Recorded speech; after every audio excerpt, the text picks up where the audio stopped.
Alrighty, hello and welcome back to, I guess not welcome back, welcome to Super Hostile Lethamyr. This is the 11th map in the Super Hostile series. We just finished up uh, Spellbound Caves, that's it. Really enjoyed that map.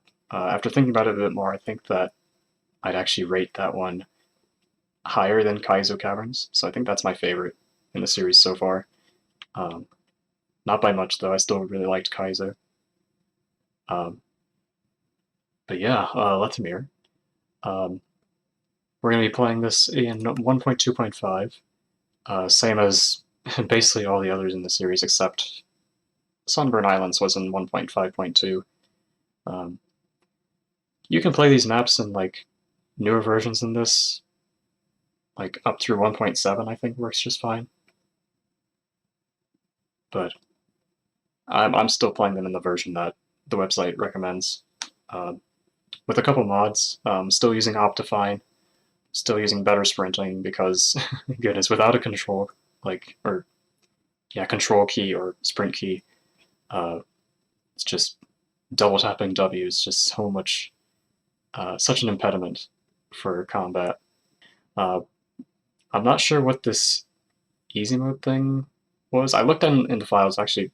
Yeah, he says something like respawn rules, like easy respawn. I'm not sure what that means exactly, but it doesn't have anything to do with the map itself. It's just that, like, if you lose, you don't get a game over, like Nightmare Realm, where if you didn't have your spawn set, you just couldn't beat the map anymore.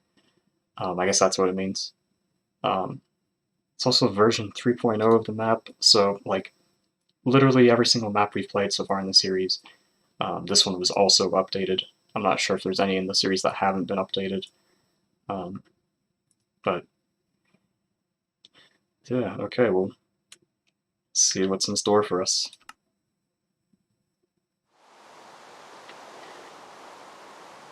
Yeah, this is the first one with rain, I think. When you start and it's raining. I'm gonna get some wood here. Right off the bat. When in doubt, follow your compass. Oh, we actually have a starting inventory. Interesting. Golden apple. I don't think any of the others had a starting inventory with them. It's kind of odd, a bit different.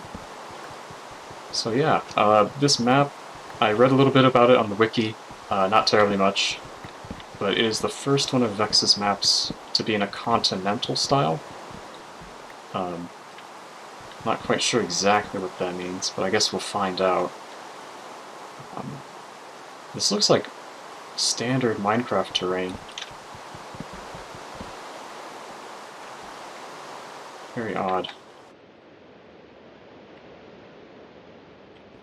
Because when I read Continental, it actually made me first think of, like, what was it? Sunburn Islands and Sea of Flame, Infernal Sky, Nightmare Realm. All of those have, like, this open world format.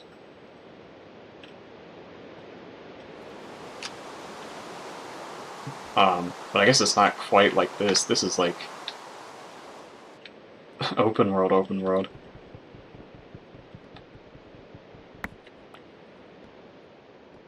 Alright, let's see, what did we get from those? Oh, come on. Diamond boots? Interesting. Jeez, diamond armor at spawn. See how long we can keep that. There's strange loot here.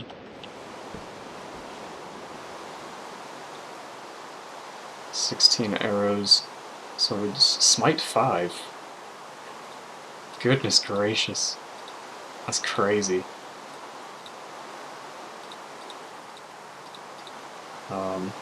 Guess I could make a bow. Let me do that. But yeah, honestly, I don't have very high hopes for this map. The idea of a Continental thing like this, and honestly, looking at this, I'm not actually very excited to do this. I'm still going to try to beat the map. We'll see how far I get before it starts getting boring. But the idea of just wandering around until I find a dungeon just isn't the most appealing to me. I guess maybe it's not just that, it's also the fact that this is natural Minecraft terrain. It doesn't really feel like CTM. It feels more like vanilla Minecraft with a random dungeon thrown in here or there. There's some signs and stuff over there.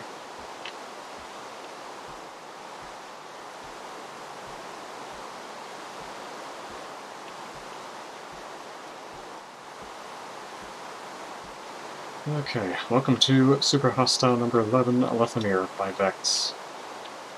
Rules: find and complete the victory monument. Usually it's easy, never peaceful. We're on hard difficulty. Don't leave map boundaries. Find wool and chests, about an enemy you can think of. Craft metal blocks. Strength for non-wool purposes. Or strength for non-victory monument purposes. Standard rules. This last one always gets me. I don't know, why do you even include that? Well, that's like obvious. Okay, first, Continental style map. It's mostly about surviving and exploring, although it has a fair share of dungeons. I would hope so. It's a CTM map. I mean, honestly, reading this, it seems like it's more survival first than CTM. Special thanks to Camu for the randomizer programs. If you're planning to play as variant A, you should try B or C. Right, about that, I'll get to that in a second. Loot chests and randomizers, or spawners are randomized. Can you control what can spawn? I have no idea what actually is in each chest or spawner. Different letter versions have different routes to spawns. For example, 1A and 1B have different random loot. Wow, the different versions have different loot. These two versions have different loot. Nice one, Vechs. So yeah, with the 1A, 1B thing, or whatever, the different versions, I saw a README file in the download about that, but the folder with the save didn't actually have like any marking or indication of like what version it actually was. Let me use this sword. I was thinking to craft like another sword. I didn't want to waste the Smite 5. Oh wait, that's right, they don't drop food in this version. Do the chickens drop? They do, okay. What was I saying? Right, the...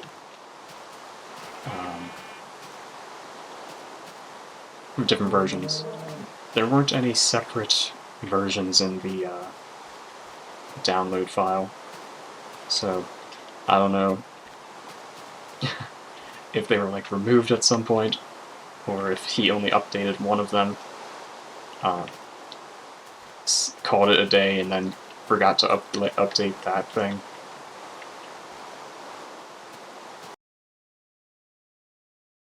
Oh my. Looks like a dungeon there. Oh.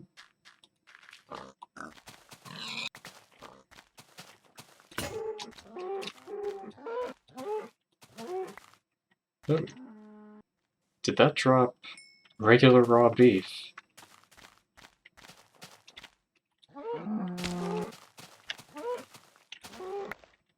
That one dropped steak, that's weird.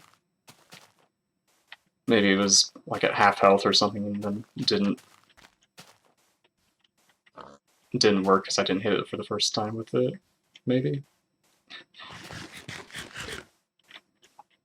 I don't know.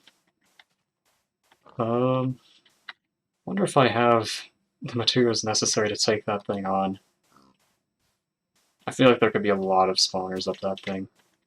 Ooh, it's getting nighttime. Well, that's why I was killing sheep. I wanted to get some wool. Actually, I was killing them to get food. And now we have enough for bed.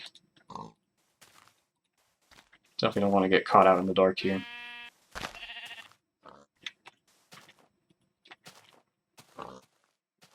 So one of the big reasons why this map is like putting me off with this whole open world thing, I don't know, this really shouldn't be a reason, but I'm kind of comparing this map in my head to, I don't have a pickaxe, kind of comparing this map in my head to Breath of the Wild. So I recently finished actually, my playthrough of Breath of the Wild. It took me like a year. I was playing that map, or playing that game for so long.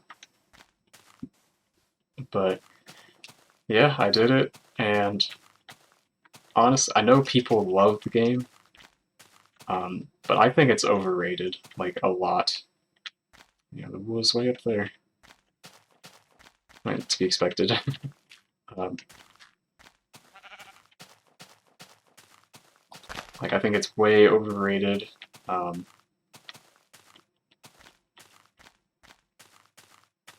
I personally didn't really enjoy the game quite as much as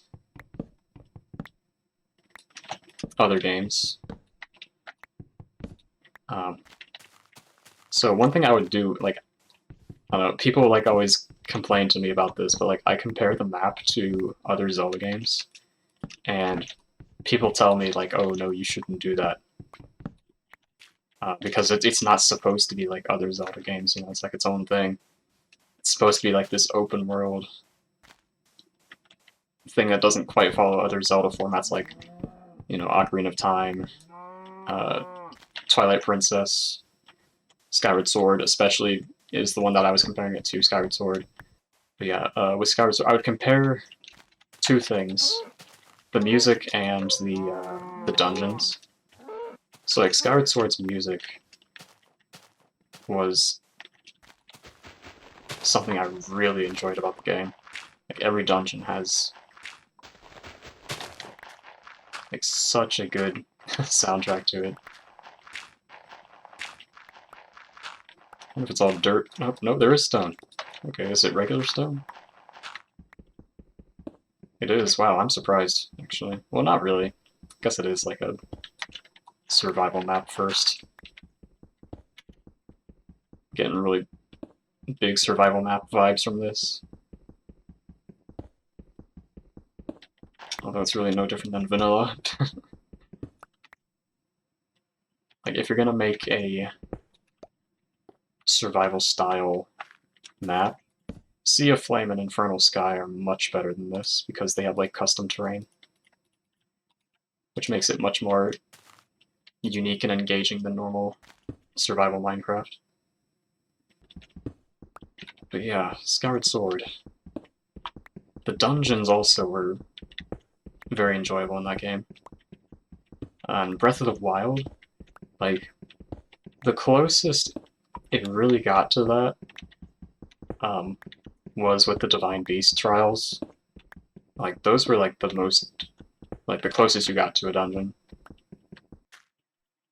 Yeah, I was comparing Breath of the Wild to that, like, constantly. Like, that's the only thing I would compare it to. And my roommate was like, you shouldn't do that because it's like a completely different game. It's not supposed to be like that. It's not trying to be, I don't know, like,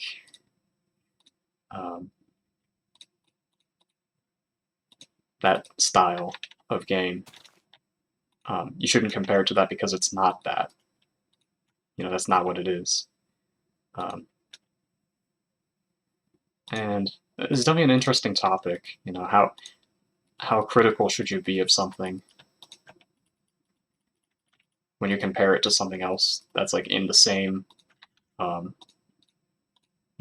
series as it, but like it's a completely different genre almost. Like it's not at all the same. Oh right, these compasses, I forgot. I guess maybe I'll follow the compass. I'll sweep around this way on my way over. Just kind of pointing in that direction. Like straight towards the tower. What if the tower is the thing it's pointing to?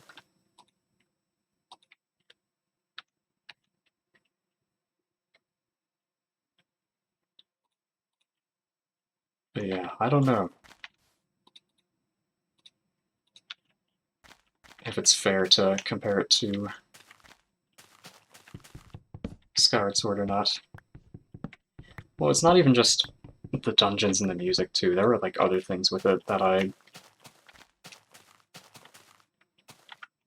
didn't enjoy the most. Like, all the side quests were fine, but it was hard to feel importance in them. I don't know, I just didn't feel like I was progressing the story. It does a very good job of world building. Like, there's so much character and, like,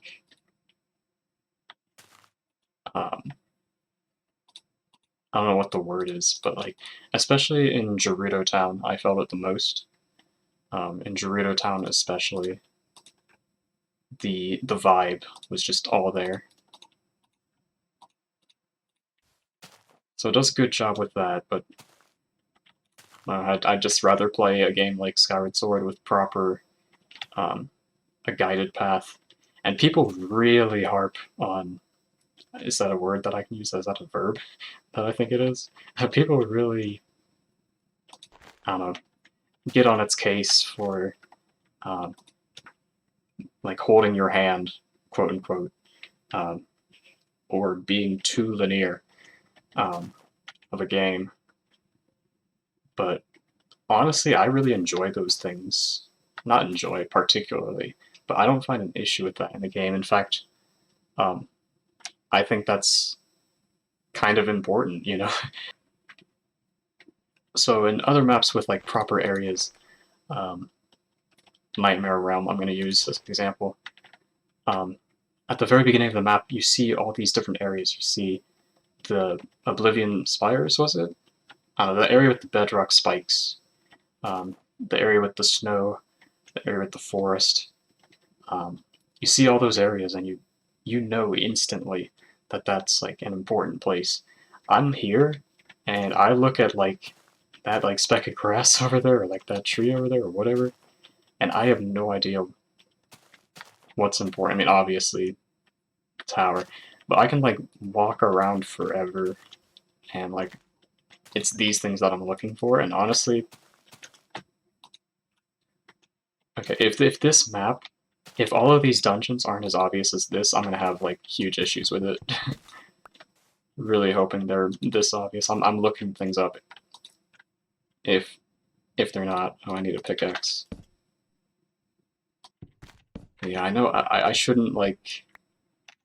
What's the phrase? The phrase when you by setting your expectations low, you immediately set yourself up to not like it. There's like a phrase for that. It's not like poisoning the well. That's like something else. But I feel like I'm setting myself up to not enjoy this map by thinking this way. And I'm gonna try to keep an open mind. Ooh, there's iron. But I don't know, I don't have high hopes, to be honest. Only 2 pieces? Can I get a third? Doesn't seem like it. Alright, let's get a bed. Pass the night once again.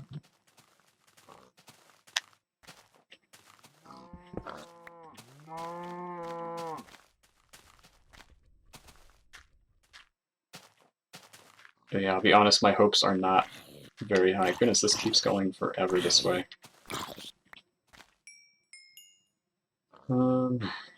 Yeah, I think I'm gonna go ahead and see where this compass leads.